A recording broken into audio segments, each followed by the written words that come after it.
দর্শক, স্বাগত জানাচ্ছি দৈনিক সকালবেলা থেকে। সাথে রয়েছে আমি মোহাম্মদ বিন মারুফ।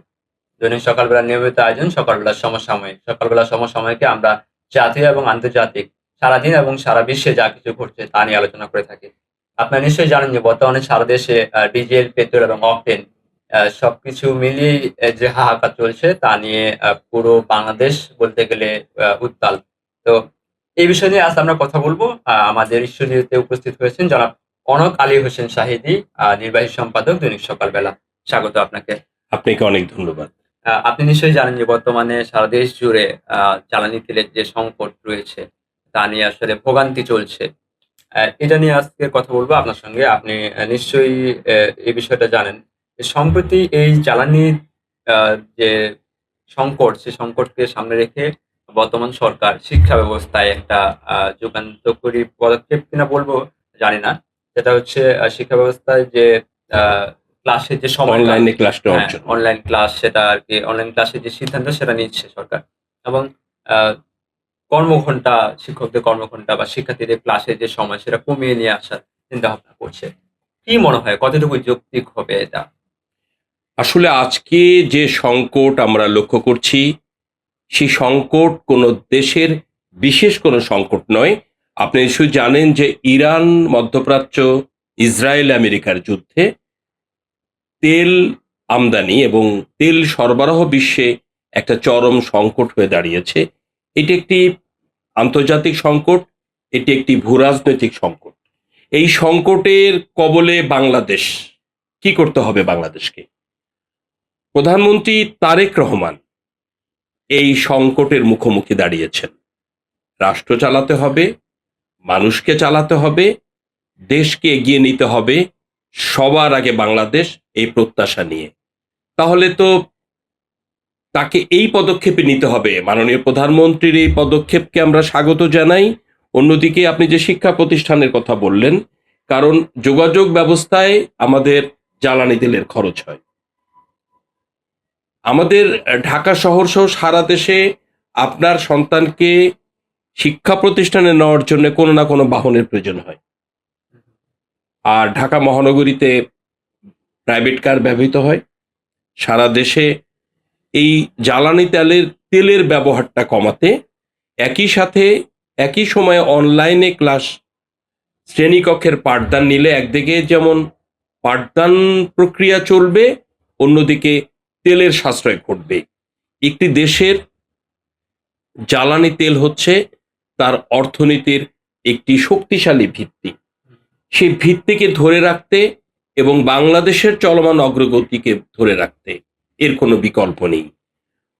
আরেকটি কথা বলছেন তেলের হাহাকার। আপনি লক্ষ্য করছেন যে জ্বালানি তেল নিয়ে ইতোমধ্যে নানা প্রকার দুর্নীতি শুরু হয়েছে। যার তেলের প্রয়োজন নেই তিনিও মজুত করছেন। এমনকি বিভিন্ন পেট্রোল পাম্প মালিকদেরকে আমরা তেল মজুত করার মতো অসৎ কাজ করতে দেখতে পাচ্ছি। এদের ব্যাপারে কখনো কখনো ম্যাজিস্ট্রেটরা একটা জরিমানা করেই ছেড়ে দিচ্ছে, কিন্তু না, যারা এই সংকটে তেলকে মজুত করবে তাদের জন্য এবং বেশি দামে বিক্রির আশায় মজুত করবে তাদের জন্য শুধু জরিমানা নয়, তাদের পেট্রোল পাম্পের লাইসেন্স বাতিল করতে হবে এবং কঠোর থেকে কঠোরতম ব্যবস্থা নিতে হবে। কারণ দেশ আপনার আমার, আমাদের সকলের। মাননীয় প্রধানমন্ত্রী এই সংকটের পড়েছে, আরো কৃত্রিম সংকট তৈরি করেছে একটি অসাধু মহল। এই অসাধু মহলকে আমাদের চিহ্নিত করতে হবে এবং তাদের আপনাকে বিরুদ্ধে এই বিষয়টা পদক্ষেপ নিয়ে নিতে আমি হবে। বলতে চাই যে আপনি বলছিলেন যে অসাধু মহল একটা চক্রান্ত করছে। আ আপনি নিশ্চয়ই জানেন যে যারা এই তেল মজুত করছে, অবৈধভাবে মজুত করছে, এটার সঙ্গে কোনো না কোনো বড় শিল্প প্রতিষ্ঠানের যে গ্রুপগুলো রয়েছে তারা জড়িত থাকতেই পারে। তো আ সেদিক থেকে যদি আমরা চিন্তা করি যে বর্তমান যে আ আমরা বরাবরই যেটা দেখে এসেছি যে সংসদে যারা এমপি হয় বা মন্ত্রিসভায় যারা যায় তারা একটা ব্যবসায়ী থেকেই উঠে আসে মেক্সিমাম সময়। আপনার কি মনে হয় যে বর্তমান যে প্রধানমন্ত্রী তারেক রহমান এই সবকিছু মিলিয়ে এই যে সংকট, এই সংকট নিরসনে কতটুকু দৃঢ় পদক্ষেপ নিবে এবং তিনি কি আসলেই পারবে কিনা? আপনার কি মনে হয়? এই সিন্ডিকেট ভাঙতে পারবে উনি? মাননীয় প্রধানমন্ত্রী তারেক রহমান শহীদ প্রেসিডেন্ট জিয়াউর রহমানের সন্তান, বেগম খালেদা জিয়ার সন্তান, আপসী নেত্রীর সন্তান এবং তিনি শুরু করেছেন সততা দিয়ে, বলিষ্ঠ চেতনা দিয়ে। তাদেরকে এবং প্রধানমন্ত্রীর এই কর্মতৎপরতাকে যারা অসহযোগিতা করবে, তারা শুধু দেশের শত্রু নয়, জাতির শত্রু, সরকারের শত্রু এবং রাষ্ট্রের প্রতিটি নাগরিকের শত্রু। এবং এই শত্রু যতটাই শক্তিশালী হোক, যতটাই ব্যবসায়ী গোষ্ঠী হোক এবং যতটাই কোনো রাজনৈতিক নেতা বা এমপির সহযোগিতা নিয়ে করা হোক, কাউকে ছাড় দেওয়া উচিত না। এবং মাননীয় প্রধানমন্ত্রীকে এই ব্যাপারে সহযোগিতা করা উচিত এবং দুঃখ কষ্ট আমাদের ভাগ করে নিতে হবে। আমাদেরকে মেনে নিতে হবে আমাদের সংকট, আমাদের মেনে নিতে হবে আমাদের সমস্যা আছে। সেই সমস্যা, সেই সংকটকে আমরা মেনে নিব এবং আমরা সরকারকে সহায়তা করব, নিজেকে সাহায্য করব। যে আমি নিজে আমার বাসার বিদ্যুৎ কম জ্বালাবো, আমি নিজে প্রয়োজন না হলে এক জায়গায় যাব না, আমি আমার তেলকে বাঁচাবো আগামী দিনের জন্য, আগামীকালকার জন্য। কারণ আগামীকাল ক্ষুধার্ত থাকলে তো শুধু আমার সন্তান একা থাকবে না, আপনার সন্তানও থাকবে, রাষ্ট্রের প্রতিটি সন্তান থাকবে। তো সেই জায়গাটিতে মাননীয় প্রধানমন্ত্রীকে আপনি বলছেন পারবেন কিনা, তিনি অবশ্যই পারবেন এবং তিনি চিহ্নিত করবেন, আমরা সকলে চিহ্নিত করব। এটি শুধু প্রধানমন্ত্রীর একার দায়িত্ব না, আমাদের সম্মিলিত দায়িত্ব এইসব দুর্নীতিবাজদেরকে চিহ্নিত করা, পেট্রোল চোরদেরকে চিহ্নিত করা, তাদেরকে জনসম্মুখে আনা এবং তাদেরকে এমন শাস্তি দেওয়া ভবিষ্যতে যেন এ ধরনের দৃষ্টান্ত না হয় এবং চুরি প্রবণতাটা যেন আর কেউ সাহস না পায়। ধন্যবাদ আপনাকে সময় দেওয়ার জন্য, খুব ভালো বলেছেন।